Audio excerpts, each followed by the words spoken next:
Welcome back to the Weekly Driver podcast. My name is James Rea.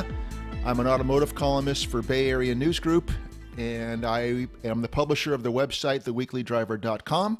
My colleague and friend, as always, is Bruce Aldrich, and today we have a guest. I would venture to say it's the most unusual area we've covered of the automotive world in a way, and her name is Amanda Ayala, and she is with a company that is responsible for moving some of the largest objects that can be moved on the road. I find it fascinating, and we're going to zap her knowledge of her expertise on how this all works. So, Amanda, good morning, and where have we found you today? We are in Norfolk, Virginia. Thanks so much for having me today, James and Bruce.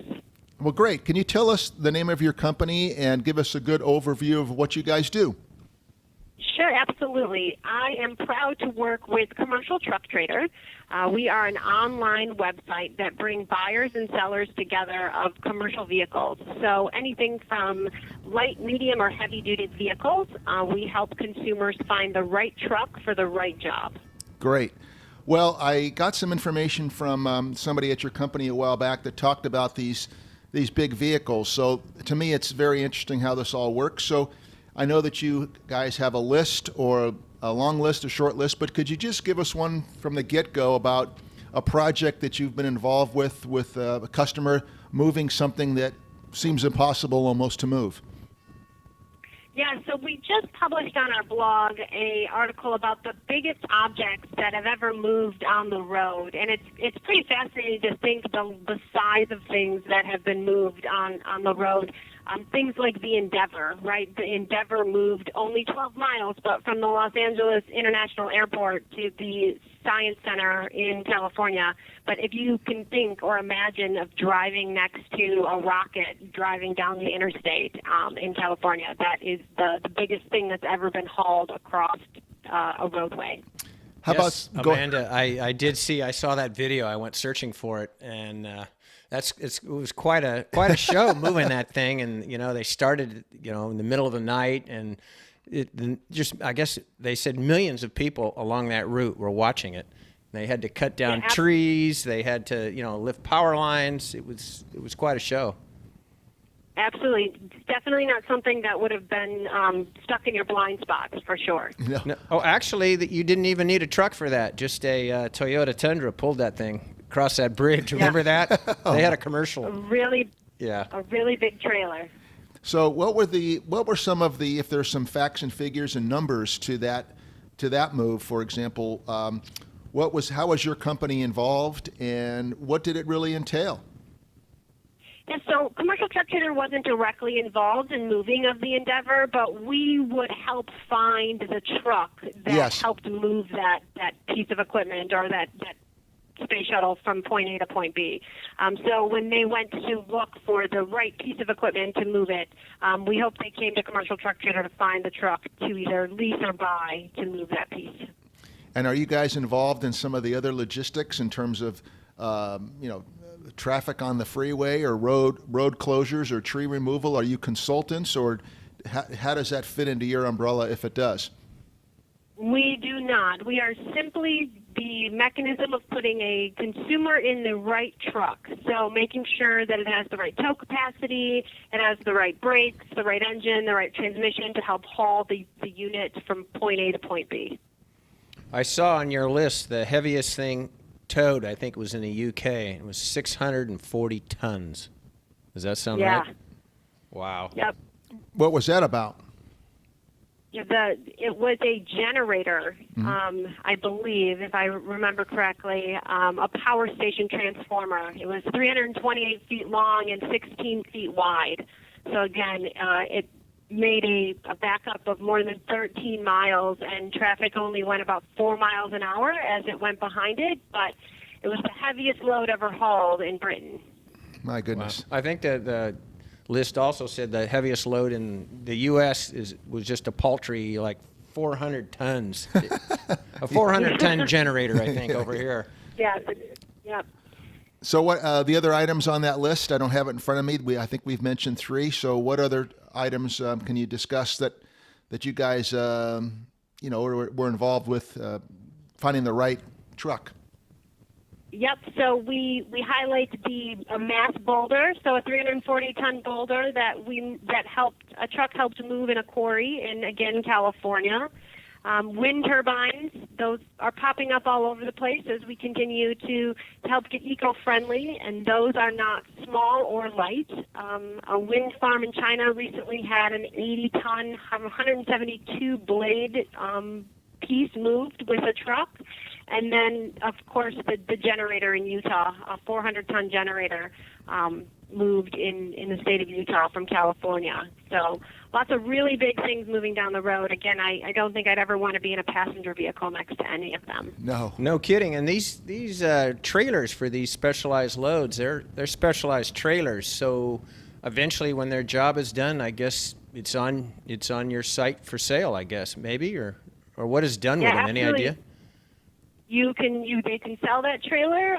They can lease it to the next person who's hauling said unit. A lot of times, especially with things like wind turbines, those are manufactured and created specially with the rigs and the pieces that help pull them together. And so they reach out to other wind turbine factories and help facilitate the movement of another one. Sure, I guess they could be repurposed for a different size or length turbine blade, for example. Absolutely. How about in some other areas? I'm thinking through a few things: liability, insurance, other areas. And how does one become an expert with your expertise in this kind of field? You have to know about weights and measures, I'm pretty sure. And how did you get involved in it? Yeah, so the site allows the consumer to really define what they're looking for and refine their search by the amount they're pulling, the weight that they have, the length that they have. So we've really worked along the years to help pull that information in from our dealers and consumers that are selling it on a private party perspective, and use that information to make it a really easy user experience for people to find what they're looking for. Unlike some of the other sites that you can find retail vehicles for or family vehicles, this site is very, very constructed for the commercial use or the use of commercial vehicles to move things from point A to point B. Yeah, I noticed. I could understand it. Just for fun, I was looking for Bobcat loaders, which are often seen, in front yard if you're doing landscaping work or something. And there's quite a range of smaller tractors too. You don't have to buy the behemoths if you don't want to. Yeah, absolutely. Yeah, we put a French drain in the front of my house a couple of years ago, and I was excited to be able to use our own sites to find the right tractor to be able to do it.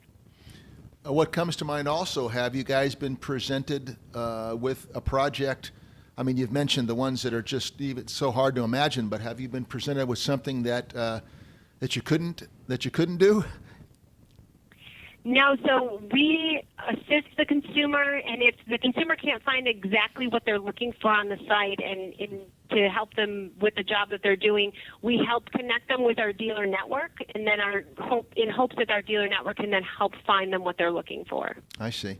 And also, if you're on someplace, like you mentioned, first thing, the 12 miles that you guys had to cover, what's involved, whether it's directly through you guys or indirectly, what's involved with like police jurisdictions or things of that nature? That must take an awful lot of coordination as well. Yeah, I can assume so. That's not something that we're directly involved in, and not something that I'm really up to speed on, but definitely things that our consumers have to be up to speed on or up to snuff on is understanding all of those laws and regulations, and if you're taking down trees or power lines and what permits and pieces that you have to be able to move something of that size. Gotcha. You have to have City Hall behind you for that stuff. That's right. They don't want it. Absolutely. It's not going to happen. I understand that you guys also have something new with your company. Like everybody seems to have an app, and some are great. And so I understand that through one of your colleagues that you have a new app. And what does that do? And tell us about that if you could. Yeah, we were really excited to launch our mobile app. So again, allows the consumer to find what they're looking for to help complete that job. People can, again, search all the great ways they can on the desktop or their mobile phone previously, but now in an app. in that app, they can save their searches and get push notifications as price changes and all of those exciting opportunities. It's available both in the App Store and the Google Play Store. I'm really excited to have that available online for all of our consumers to utilize. And the name is your company? Is the app called? Commercial Truck Trader, absolutely. Okay. Well, in other areas, I'm thinking about. Do you guys also provide manpower, or just the vehicle, just the assistance with the vehicle? I'm sure it takes quite a number. Yep, just the assistance with the vehicle. Okay, Bruce. Well, it's fascinating. Do you guys also do the big mining quarry type electric diesel truck things that are, carry these massive loads? You can absolutely find those on Commercial Truck Trader. We also have a sister site, Equipment Trader, that also showcases a number of pieces of equipment and trailers and some of those pieces of equipment that you would find in the oil refinery, fracking, and mining industries. What are some of the most expensive vehicles that come to your mind that you've had listed? I have seen some really, really specific trailers that have been million plus listed on our site. Wow. Now, how about maybe not the heaviest or the most well-known, which I'm sure would be the Endeavor, but something out of the ordinary that you guys, you had a customer contact you and it was let's just say bizarre or unique or something that you guys were taken aback by. Can you give us an example or two of those kinds of projects? Yeah, I can't think of anything specific where we're taken aback. I think that the unique part about our site is that we cover so many different industries that nothing really surprises us anymore. We have so many different consumers that use our trucks in so many different ways that if it's bringing, a load of paper or a load of chickens across the country, we're not surprised. We're just really excited to be able to show them the kind of truck they need to be able to move the units. I suppose you're in the industry close, so you see there's new ideas, new trucks, bigger, better, faster, whatever, all the time. How is the the progression of trucks? Is it continuing to build and I don't know, like modern cars are getting faster, smoother, quieter? Is it the same with trucks? Yeah, absolutely. The thing we're really watching right now is the self-driving, just like in cars. We could soon see semi-trucks driving down the road without a driver in them, which to me is a little nerve-wracking when you think of the size and weight. A little bit, yes. Capacity. Yeah. They have behind them without a driver behind the wheel, but it's definitely things that a number of manufacturers are delving into and things that I wouldn't be surprised if they aren't on the road in the next 3 to 5 years. Wow. And you guys do farm tractors too, even, don't you? On Equipment Trader, we have a number of farm tractors and construction equipment. Bruce and I went to a show in our area in San Jose, a couple of months back, 3 months back, whatever it was, and we actually interviewed a man who is involved with a company that's going to provide or is providing exactly what you're talking about, driverless 18-wheelers, and we talked to that guy and we interviewed him in the cab of this monster. It's simple, it's simple. It's simple, and he was telling us exactly, Amanda, what you're talking about. But in this case, so far, there's somebody actually in the truck. Two people, but it can operate on autonomous driving, and he was saying that they were doing some testing, I think in I-5 in Oregon, and the reaction that they've gotten is pretty extreme. That just like you said, you see a gigantic vehicle going down the road, and it appears to not have a driver. I think for a while, and it would be more detrimental than doing. People might be crashing all over the road. It's pretty dramatic looking, but as you say, it's what's going to happen in the near future. That wasn't really a question, but it's mind-boggling to me that we're going to come to that. No, it's absolutely, but it's also exciting when you think about the advances that we'll be able to do in freight. Today, it can take quite a while to move something from Maine to California in that drive, and if the driver is able to still be in the vehicle in this case, but be able to be less engaged with the truck, the distance may be shorter. The other thing it can solve for is there is a large driver shortage at this point. It's very difficult to find long-haul drivers. And so as that employment pool continues to shrink and shrink, the cost of freight is going to continue to go up, and moving things from point A to point B will continue to get more expensive. So autonomous will help us solve that problem as well. The Weekly Driver podcast gets support from AmericanTrucks.com. Visit www.americantrucks.com. Have you heard, Amanda, that like in California, they have the California Air Resources Board, and I don't know, in the last 10 years or so, I think they've been clamping down on diesel emissions and requiring retrofits and even motor changes and all this kind of stuff. Did that cause many California trucks to be sold out of state just to get them out of here? Do you know? I didn't see anything particularly. We didn't see anything in the trending on our site in that capacity, but I will say that as dealers put their trucks up in California, we do see that very specific emissions information and all of that regulations in the descriptions of that truck, because they know it's so important to the California buyers that the trucks are ready and available to be driven in the state of California. I see. Yes, thank you.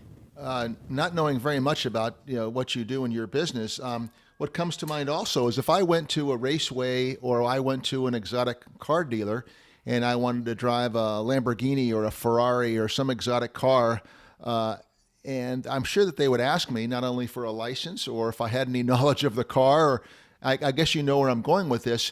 Are you guys involved with making sure that the person who's buying or leasing or renting a vehicle has the ability to drive it?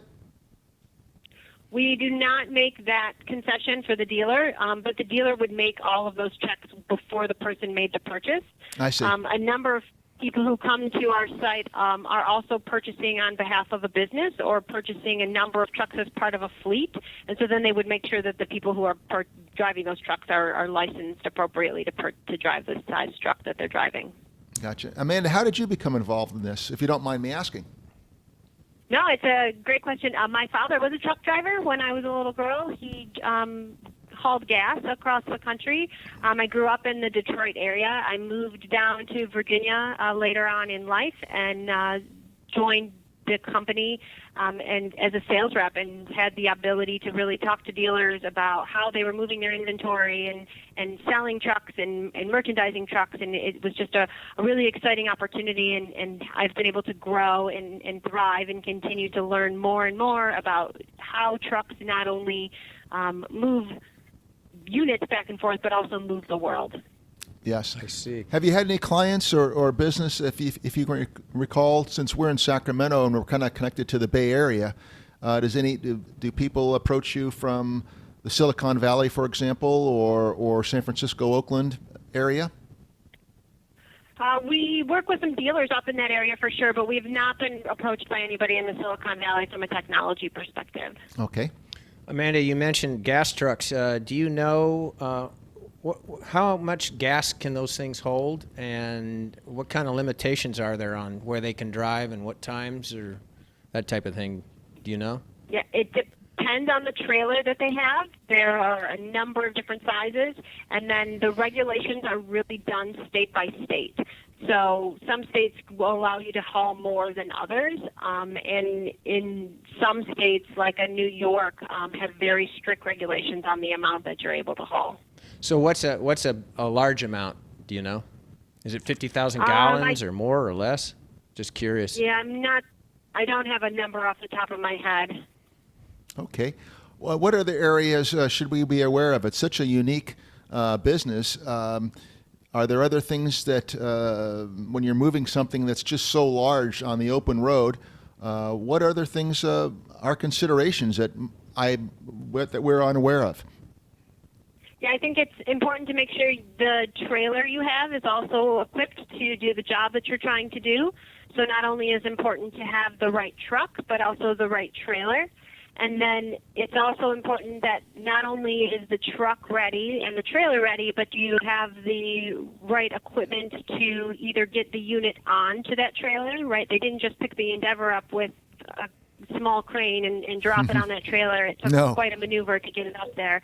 So do you have the right equipment and the right pieces to make sure you can move that unit onto the trailer and get it there safely? I think it's a very big picture thing when you're moving things, not just I'm just going to pick up this box and put it in my trunk and take it home with me.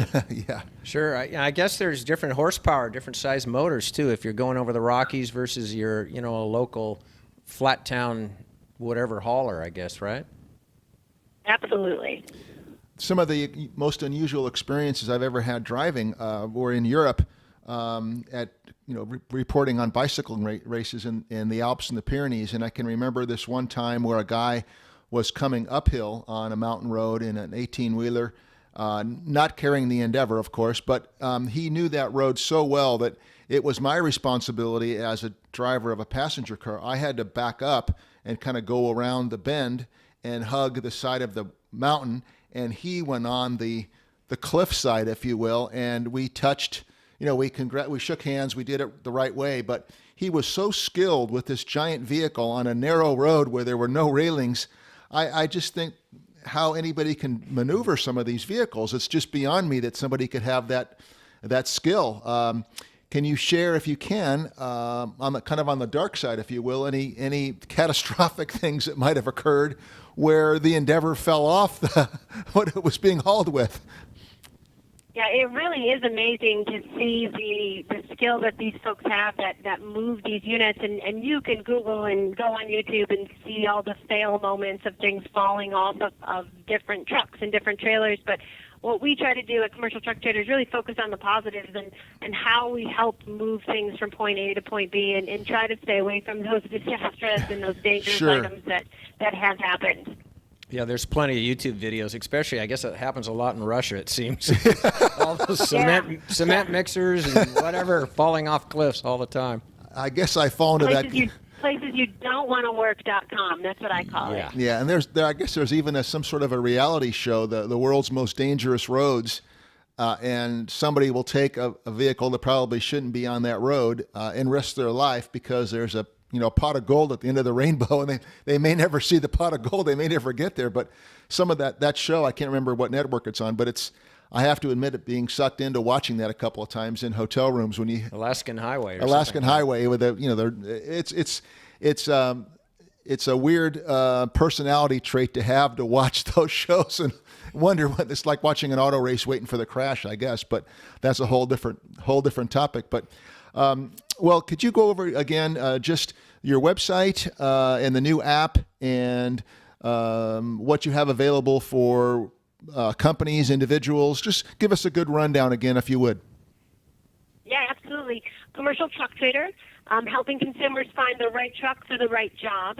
Check us out online at www.commercialtrucktrader.com, or you can download our new mobile app in the App Store or the Google Play Store. You can find it under Commercial Truck Trader. Well, great. We want to thank Amanda. Amanda, give us your last name one more time that you're married into. It's Ayala. Amanda Ayala. Thank you very much for all of your expertise today on the Weekly Driver podcast. We appreciate it. I think it's going to be a good episode, something completely out of the ordinary for what we do, but I think it'll be of interest to people who want to, the person around the corner who might have the next Endeavor or some other big object to move. So thank you again for being our guest today. Appreciate it very much. Thank you. Thank you so much for having me, guys. Take care now. See you. Bye-bye. Have a good one. You too. The Weekly Driver podcast gets support from AmericanMuscle.com, your late model Mustang and F-150 authority, bringing you the hottest products and top-notch customer service for over a decade. No one makes it easier to modify your ride. Visit AmericanMuscle.com today